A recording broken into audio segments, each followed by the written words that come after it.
Hey guys, so welcome back to the first case for this week of Fair Friday. In this case, we are of course going back to Chicago, as we always tend to do. This case, it doesn't have much coverage, sadly, as in most of my Chicago cases. But of course, this is the death of a child, so trigger warning for anyone that may get upset with that, which I feel like most people get upset with this. So then, of course, with that being said, I of course always give what I can. Sources down below as always, and let's get straight to the video. But if I lay down and I play dead and I stay dead, maybe you'll get sick of being the monster out of my head, under my bed. Think you're something out of my nightmares, standing right there.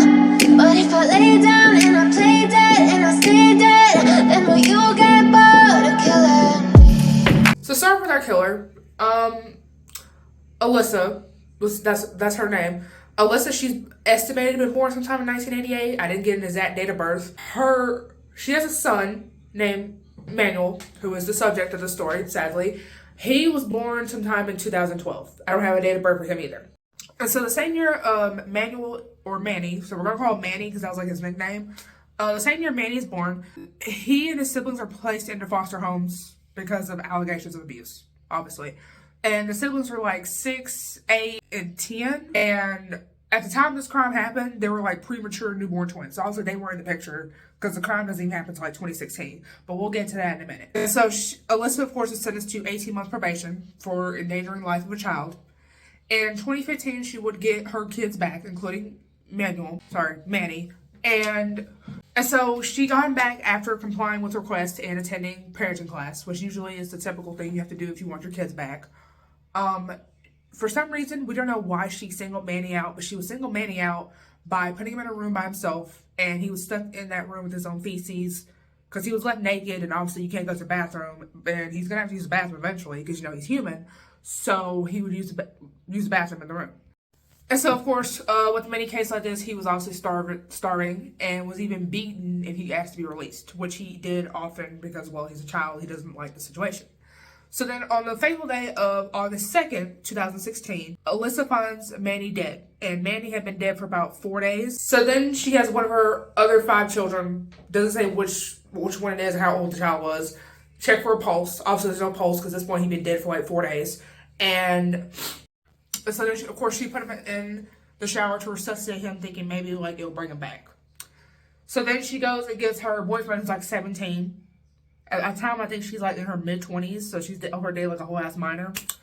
So she then proceeds to clean the body, clothe him up, and then put him in the trunk of the car after wrapping him in a blanket.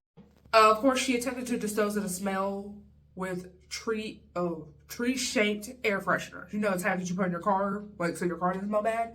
And there was a man labeled in documents as S. Taylor. Apparently he's like a neighbor, and he saw one of the kids carrying like 2 laundry bags. They're believed to be the body of Manny. So during all this, Alyssa sends her other kids to a family member's house while her, Isaac, and Isaac's older brother, 19 years old, they're all disposing of Manny's body. They go to this random abandoned house. How they know about the house, it doesn't say. There's an abandoned house. They drop him off in the abandoned house. They set his body on fire because, again, disposed of evidence. And then police get called. They're running away from the scene. And, of course, they get caught not long after trying to flee from said scene. So, of course, if they didn't have enough evidence right there, they even smell like lighter fluid. So, of course, that's pretty much enough evidence to, have all 3 of them go to jail. So, all 3 are charged with concealment of homicide and attempted residential arson.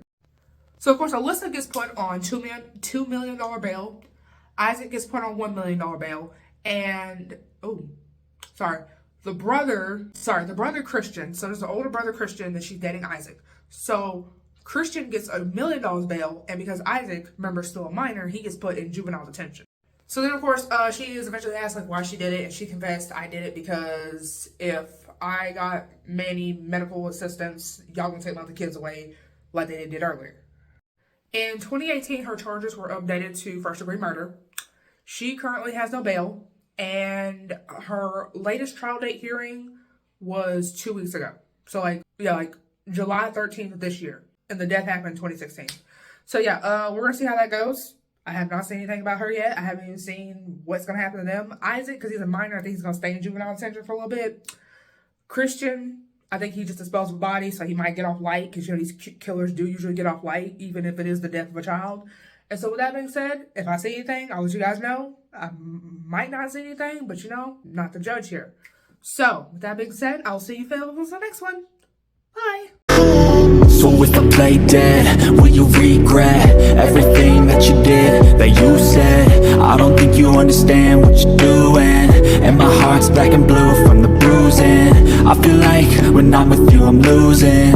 I feel like you think that this amusing, sitting there gaslighting and confusing. Was it me? Is it me? Am I deluded? I'm the one who's always sorry, the conclusion. Even though I offer all of the solutions, I wish you loved me like I love you, it's stupid. When I'm alone with you I never feel lucid. I wish I wasn't struck by Cupid. I wish when I first saw you I knew this. When I'm with you I feel so useless, I feel diluted, my heart's been wounded. Silhouettes of you are like a taunt, never really know just what you want. With you I don't ever feel calm, I can feel the sweat inside my palm.